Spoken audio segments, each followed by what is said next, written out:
Hello everyone, my name is Pedram and I'm a professor in data analytics. Welcome to another episode of Deep Learning. All right, let's do it. So welcome to the magic world of deep learning. We are here and I assume that you have a solid background in mathematics and statistics because this is what we need for this course. You are familiar with econometrics basics, at least you know what is the regression analysis, and you're familiar with linear regression model, and you have a decent understanding of machine learning fundamentals. Don't worry about it too much if you're not familiar with all the machine learning models, because in this course, I'm going to review the fundamentals very quickly and talk about the state-of-the-art models when it comes to the machine learning. Okay, so let's jump into it. All right, so let's try to understand the difference between econometrics, machine learning, and deep learning at the very high level, and we're going to get into the details later on, okay? So what are we doing as researchers? We're trying to solve real-world problems, right? And sometimes for those problems, there is a theory, sometimes there's no theory. If there is a theory, we can leverage that and use it to explain the world around us, right? But what if there's no theory? So then depending on the structure of the data, we need to deal with different models. Is it econometric? Is it machine learning? Is it deep learning, right? So let me give you a bunch of examples. Hopefully it can make more sense after that. Okay, so for example, you want to see what is the relationship between quantity demanded of a product and its price, the income of the person who's purchasing that product, the technology, and the price of competitors, right? So if we have something like this, yes, there's a theory for that. We can use Marshallian demand curve, consumer theory, and come up with a model. And then try to, based on that model, try to see if the data support that model or not, right? So this is one type of question. Another one is, let's look at the second example. So imagine you want to see what is the relationship between wage from one hand and its ingredients, right? So for example, what does education do with your age? What about age? What about gender? What about experience, right? So for this type of question, as you can guess, there is no solid theory around, right? So we have to come up with some models that basically there's no theory for them. And then again, throw data at that model and see if the data support our findings or not, right? But in both cases, I want you to pay attention. In either case, we can come up, look at this. I want you to think about the structure of the data set, right? So look at that. We have price, income, technology, price of competitors, wage, education, age, gender, experience. As you can see, we can summarize these data sets in a nice table, right? So we can say these are the observation number 1, 2, 3, 4, right? And these are the variables. We can say, let's look at the second example, wage, age, education, gender, and etc. But overall, as you can see, this data set, this is what we call is structured. So it means that it can be summarized in a nice table with rows and columns, right? So later on, we're going to see that we can use all these three models, econometrics, machine learning, and deep learning for structured data set, right? And now, which one should we use? Let's talk about them in the next slides. But for now, I want you to realize if the data set is structured, we can use all of them, econometrics, machine learning, and deep learning. But what about the second example? I want you to focus on this type of data set, right? So we have some images, we have some voice. So these data sets cannot be summarized in a nice table like this. We call these data sets unstructured data set. If the data set is unstructured, right away, econometric is out of the table. We cannot use econometric because it is not designed to handle unstructured data. We can use machine learning models, some of the machine learning models, but we know that the performance of these models are not designed for unstructured data set, but we can apply them. However, we're not going to get a good performance on these models. So our winner when the data set is unstructured is for sure the deep learning models. Okay. So what are the examples? So there's so many examples around us that involves dealing with unstructured data like object detection. So like, for example, image recognition, voice recognition, machine translation, and you name it. Okay. And so at the very high level, we talked about this one. We want to answer some questions in the real world. Is there a theory for that? If yes, leverage it. If no, we have to come up with some different models, econometric, machine learning, deep learning. And then depending on the type of the structure of the data, we end up using different models, okay? All right, we said that if the data set is structured, we can use econometrics, machine learning, and deep learning. And now let's see what is the difference between them. When do we use econometric? When do we use more complicated models like ML and DL, right? So for that, let's look at a simple example that we deal with structured data. And here's our example. We want to quantify wage components, right? So basically, at the end of the day, you want to come up with the model that can predict your wage, let's say, or can explain the ingredients of the wage, right? So what are the drivers? The drivers for wage is, we can think about the demographic variables like your education, your age, your experience, your IQ, right? We can think of social and cultural variables like ethnicity, race, gender, or we can think of job characteristic variables like industry, location, and working hours, and etc. As you can see, so in this example, we have a bunch of variables. We can call them explanatory variables because they're going to explain what is your age, what is your wage, right? And we're going to use those variables, put them in the model, and try to see if that model is able to explain something, right? So the key word is explain. So let's go ahead and build up a model together. So I'm going to say, let's assume we're dealing with a linear functional form, right? We say that any of these variables are linearly related to your wage, right? You can think of nonlinear relationship as well, but for the sake of argument, let's come up with the simplest model out there and try to quantify these things, okay? So this is our model. We're going to write a regression model like this. We say, okay, wage is equal to beta 0 plus beta 1 education plus beta 2 age plus beta 3 experience, beta 4 IQ, and etc., right? So we have a bunch of explanatory variables that are trying to explain the wage if we come up with this functional form for the model, right? Again, you can come up with any different kind of functional forms, but just for the sake of argument, I wanted to stick with the simplest one, right? Now, let's see what we can do with this model. I can use this model, throw data at this model, and see if the data, and then estimate these parameters, estimate beta 0, beta 1, beta 2, and then with that, try to explain what will happen to your wage, okay? Or let's say if education increased by 1 level, what will happen to your wage? Things like that, right? So let's answer some questions here. Can you interpret this model? The answer is absolutely yes, right? Because if at the end of the day, I come up with a number for this beta 1, let's say this beta 1, I'm just making up numbers, is 0.5, and this wage is hourly wage, right? Hourly wage in dollars. And education is years. So I can interpret this number perfectly. I can say, holding everything else constant, on average, if education increased by 1 unit, your wage, your hourly wage is going to increase by 50 cents. That's it, right? So it's perfect. This kind of setup is perfect for explainability. This is our econometric setup, okay?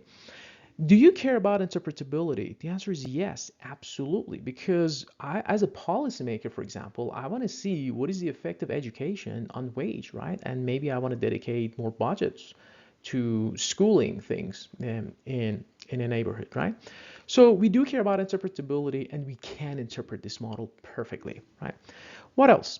Can you make predictions using this model? The answer is again, yes, of course we can. So let me show you an example. So imagine at the end of the day, I have estimated this model. So let me erase some stuff. When I say I have estimated the model, it means that we have figured out or estimated these coefficients, right? So for example, this number is 1, this number is 0.5, this number, I don't know, again, I'm making up numbers here, and etc., right?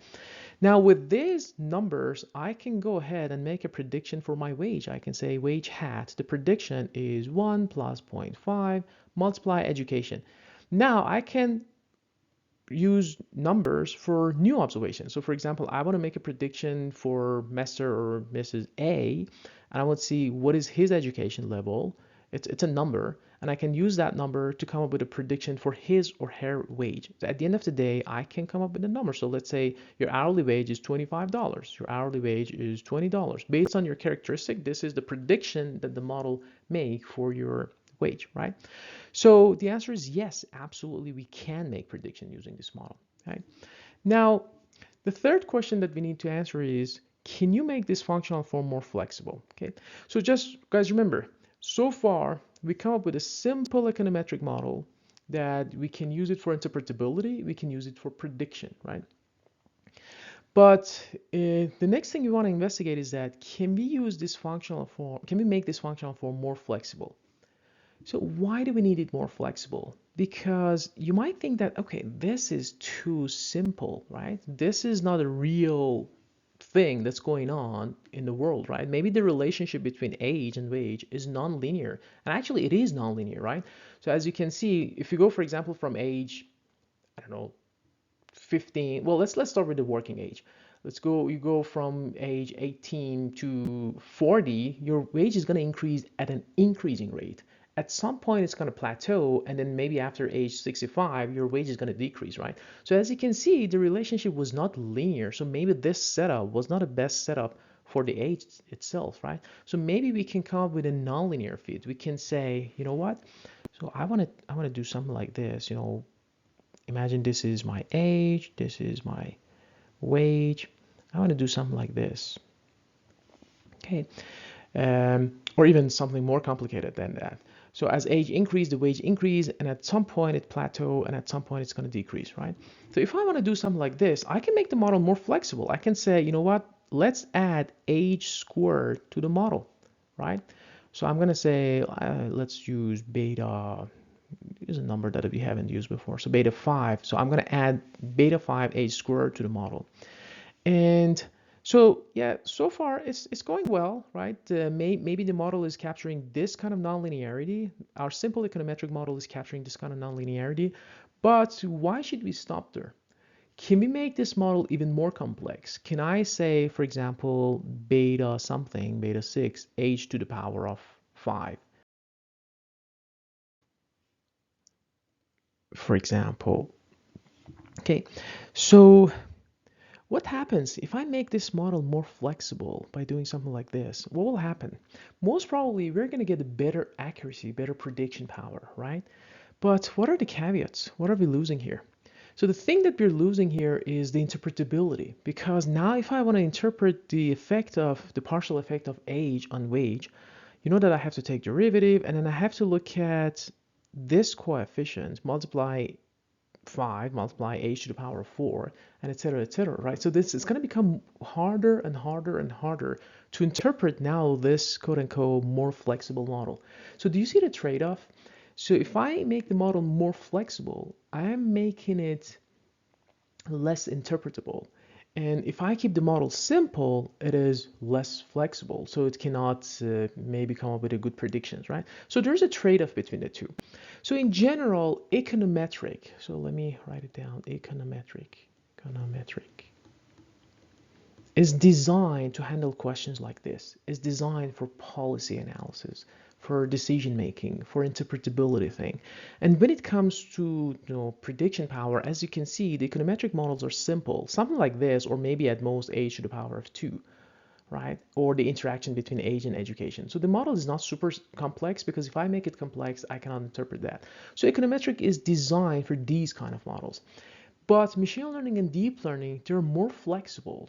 I can add h to the power of 10. I can do whatever I want with a machine learning model. And then the model is going to tell me what was the optimal number for that polynomial degree. Was it 10? Was it 8? Was it 5? Right? And I don't care much about the interpretability part. So I want you to think about it this way. Econometric, mostly interpretable. Machine learning and deep learning mostly is used for prediction power, right? So that's one reason. Another thing that I want you to pay very good attention is that, look at that. What we're doing here is called feature engineering, right? So I have some features. These are called also, the another name is feature, if I want to look at the machine learning language. So these are the features, and I'm engineering those features, right? I'm saying, okay, let's come up with the mix of these features, interactions to the power of 2, 3, and etc., and come up with some engineering thing to try to come up with better predictions, right? So that's one way. So if this engineering thing is done manually, if we, the humans, are deciding how we can put together these features, we are dealing with the machine learning model. But if this engineering itself is passed to the model is automatically engineering these features. That's a deep learning model, okay? So I hope that you're understanding the differences between these three models. So for this simple example, because the dataset was structured, I could do econometric, I could do machine learning, I could do deep learning. I know that econometric is most interpretable, machine learning and deep learning are less interpretable, okay?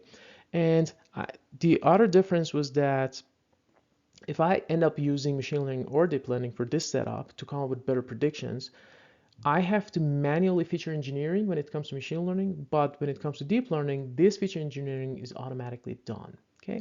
And it's most flexible among the 3D models, okay? So this is at the very high level. What is the difference between econometric, machine learning, and deep learning if you're dealing with a structured data? Remember, we can use all of them when the dataset is structured like this. Now let's look at another example that the dataset is not as structured and we cannot literally use econometric.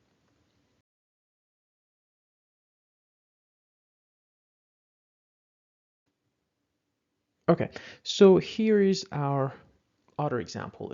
It's a different example in the sense that the dataset is unstructured. We're dealing with images, right? So imagine we are talking about cat versus dog classification problem.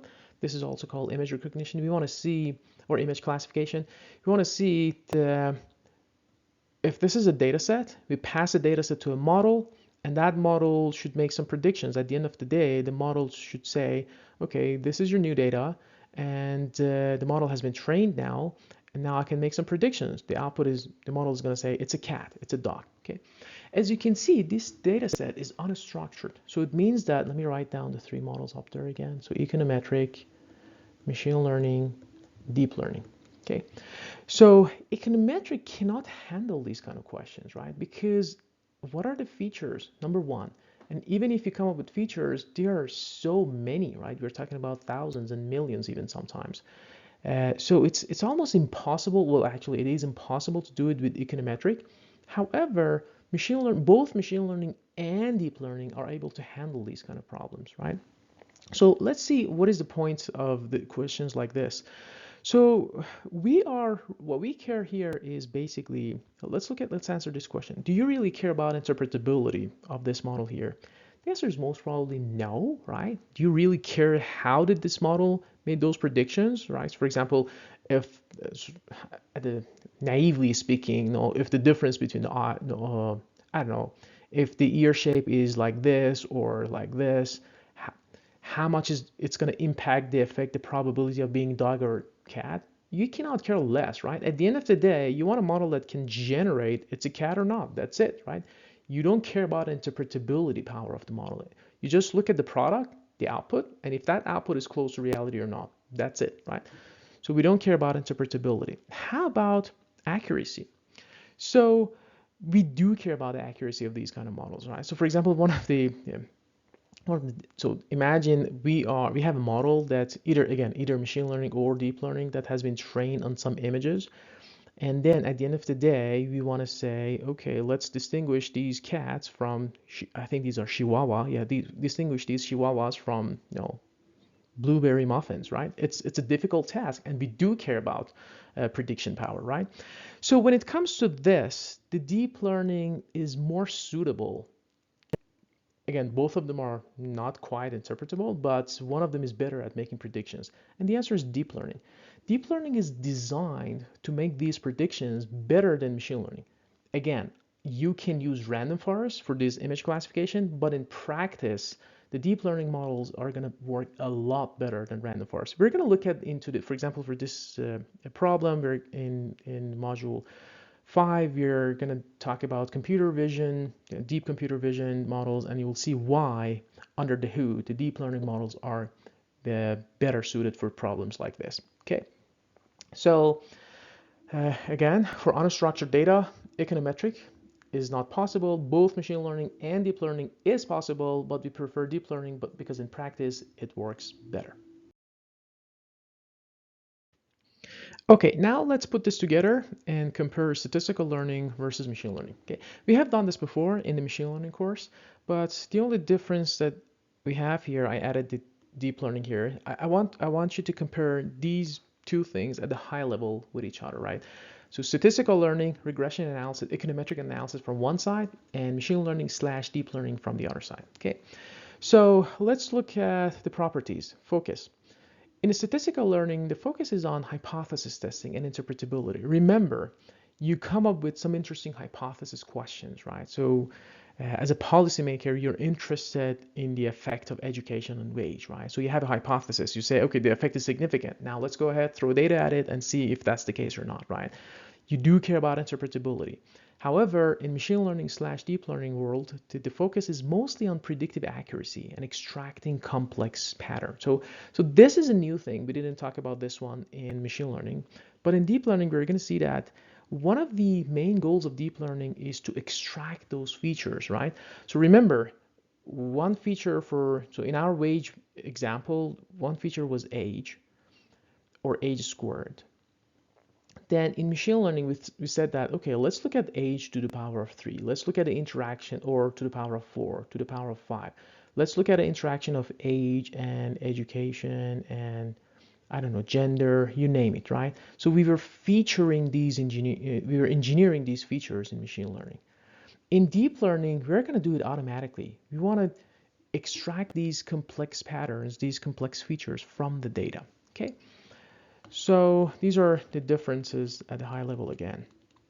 All right, the next one is, what is the driver? So in statistical learning, the driver, if there's theory, we leverage that, we love it, why not? If there's no theory, we just build a model from scratch and come up with some assumptions, right? Let's assume that there's a linear relationship. In machine learning, deep learning world, the driver is just fitting the data. I don't care if there's a theory or not. Just I use fitting data, train model, and see how does the model is performing. In terms of data size, for statistical learning, we say any reasonable data set, right? And reasonable means that you cannot handle data sets with millions of records of data when it comes to statistical learning, right? But ML and DL is designed, it can easily handle, not easily, depending on the computing power, but it is actually, the more data, the better. These models, if they're trained, if the machine learning and deep learning models are trained are millions or billions of records of data, they're gonna perform better. But the caveat is that the computation cost, right? The type of the data, as we talked about it, we look at two examples. The econometrics is just designed for structured data. It can only handle structured data. But machine learning and deep learning, it can handle both, well, actually, structured data, unstructured data, and semi-structured data. Semi-structured data is a combination of both the structured and unstructured. So for example, you can look at your images on your iPhone. The picture itself, the photo itself is unstructured, but at the same time, you have access to the location of that image that was taken. You can have access to the date. So location date of this data set is basically structured, right? So it's a combination of the two. The next one is dimension and scalability. So mostly econometric model or statistical learning models are, again, well suited for low dimensional data, because remember, the focus was interpretability. If I have a model with 100,000 exponential variables, then what's the point? Because remember, you're saying that, how do we interpret an econometric model? Holding everything else constant, and what is the effect of one variable on your target variable? So if I have thousands of these variables on the right hand side, it's almost impossible, right? I cannot hold all of them. This assumption is not valid, right? This econometric assumption is going to be less valid. Okay, so mostly suitable for low dimensional data, but machine learning, deep learning, they are well suited for they can handle high dimensional data as well. And so here, maybe I should highlight the difference between ML and DL. So machine learning models, we're talking about thousands or hundreds of thousands of features on the right hand side, but the deep learning models, we're talking about millions or billions of features on the right hand side, right? So this is a big deal. So if I have, I don't know, a model, let's say a deep neural network with billions, letter B, billions of parameters, definitely a machine learning model cannot handle that, right? But a deep learning model can. Okay, so strength. The statistical learning, it's let me use the right pen. It understands causal relationship and behavior, right? So this is the strength of the statistical learning. You want to explain something, right? And with machine learning and deep learning, you want to make predictions, you want to forecast, and sometimes nowcast. So what is nowcast? So for example, you want to make predictions in real time, right? So for example, I don't know, you're making a prediction for stock price, and the machine is listening to earning calls live and is generating signals live, right? So this is called nowcasting. Okay. And finally, interpretability. We talked about it in very detail. So statistical learning models, interpretability is high, and machine learning, deep learning models, interpretability is low. Again, machine learning is more interpretable than deep learning because deep learning is more flexible. And remember the trade-off. If the model is more flexible, it's less interpretable. All right. Let me one more time highlight the limitation of econometrics or structured machine learning, because we know that machine learning can handle unstructured data, but it's not necessarily the best model, right? So we know that this econometric and machine learning can only handle structured data, and structured data is tabular data, right? But what is our real world? The real world is mostly this, unstructured data. More than 80% of the data out there is unstructured, and only 20% of the data is structured, right? So we have to go beyond econometric and machine learning. And actually, in this course, I'm going to talk about almost all of these things that you're seeing in the picture. Now, I'll talk about object detection. So here's an example of real-time object detection. We're going to look into some models, RCNN models and YOLO models. We talk about language translation models. We look at, image recognition models. We talk about self-driving cars using reinforcement learning.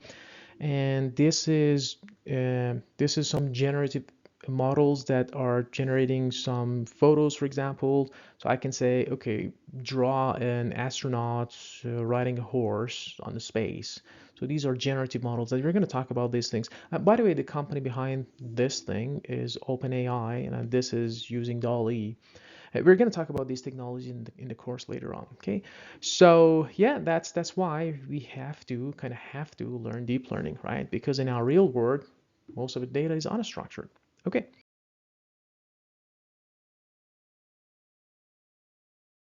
Let's quickly look at the more complex example. I want to highlight that you have to, as a researcher, you have to see what is the question that you have in hand, right? You don't need to necessarily always use econometric or always use machine learning or always use deep learning. You can mix them, right? If your goal is purely prediction, most probably, it's not guaranteed. The deep learning model is gonna do a better job if the data set is unstructured. If the data set is structured, again, the boosting models like XGBoost, LightGB, and CatBoost, these are still the winning models out there, right? So when the data set is structured. So you have to look at the data and the structure of the data and then make up your mind, right? So here, for example, one of the million-dollar questions out there is a stock price prediction, right? So imagine this is a data, and let's say we are dealing with this kind of variables, right? What are the classical drivers of a stock price? Now, company's fundamental, balance sheet, income statement, cash flow statement, and etc. We can look at the competitors, look at the multiples of the competitors.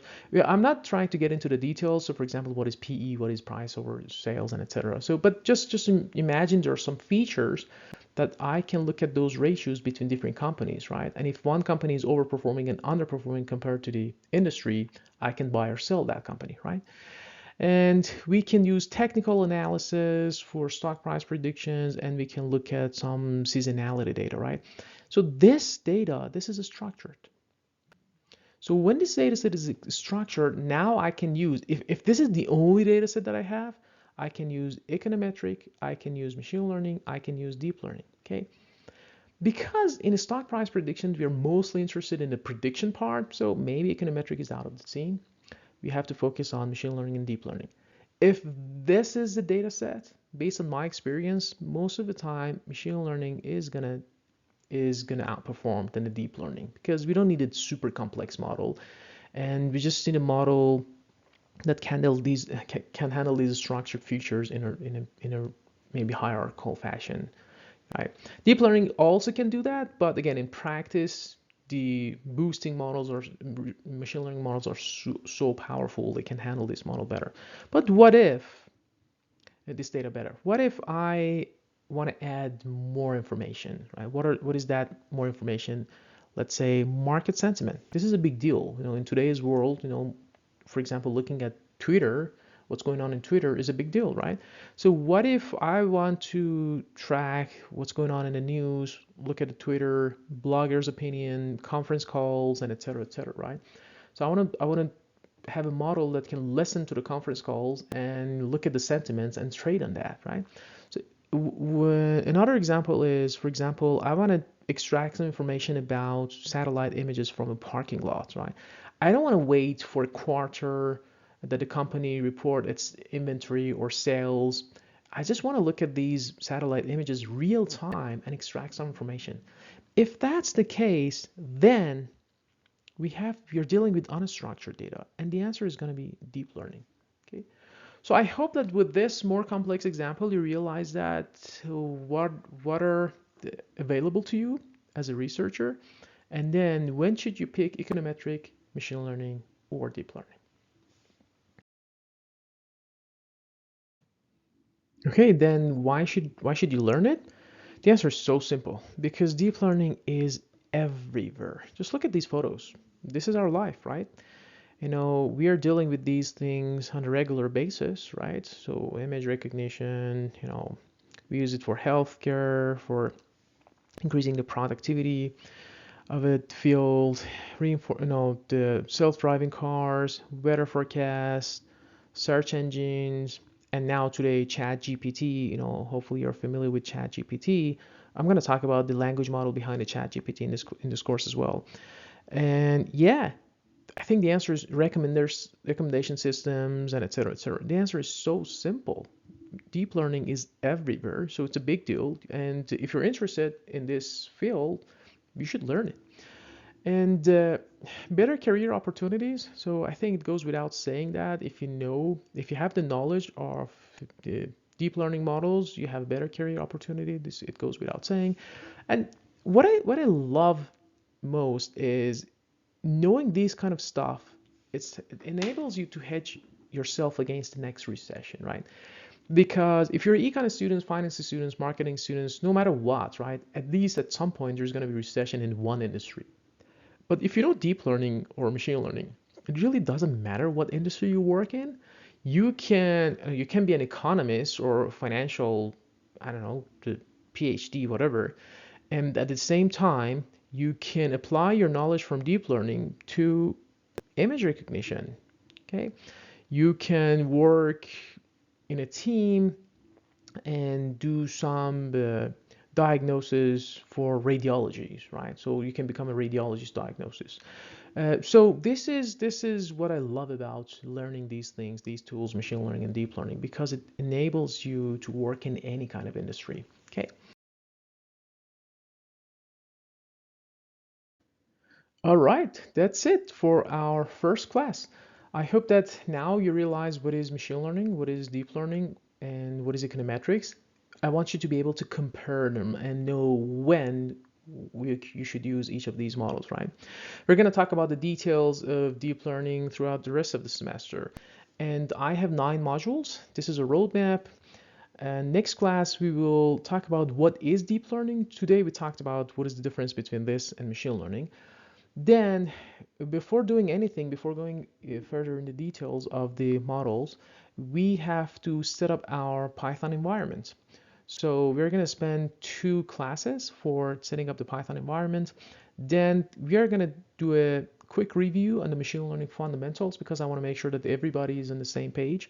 And I will review the state-of-the-art machine learning models like XGBoost, LightGBM, CatGBM, and etc. Okay, so this is something that I did not cover in my machine learning course. So if you're coming from that course, make sure that you watch this part of the machine learning. It's going to be new. Then we go to the deep neural networks. So this is just the beginning of deep learning. We start with what is neural network and what is deep neural network. Then we go to computer vision. So in computer vision, we talk about convolutional neural networks. So these are the building block of computer vision. And then we talked about different versions of that. So for example, this is region-based or regional CNNs. there are different models for RC based on RCNN, fast RCNN, faster RCNN, or mask RCNN. Then we talk about real-time image, let's say segmentation or classification or recognition, dealing with YOLO model, you only look once. And then we talk about fully convolutional networks and how do we use those models for image segmentation. Okay.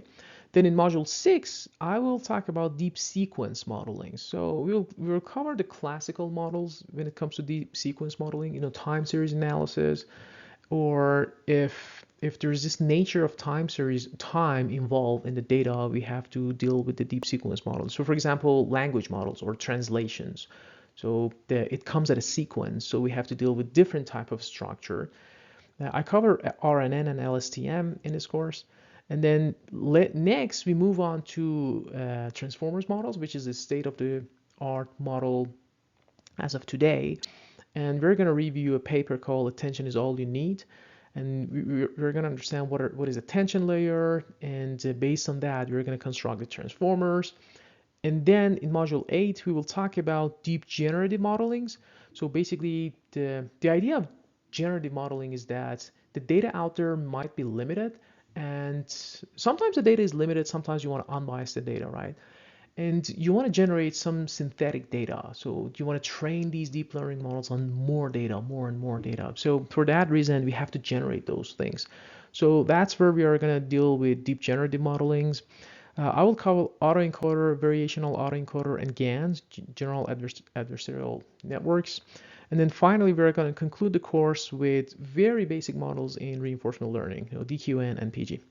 All right, that's pretty much it. I hope that you're ready. Buckle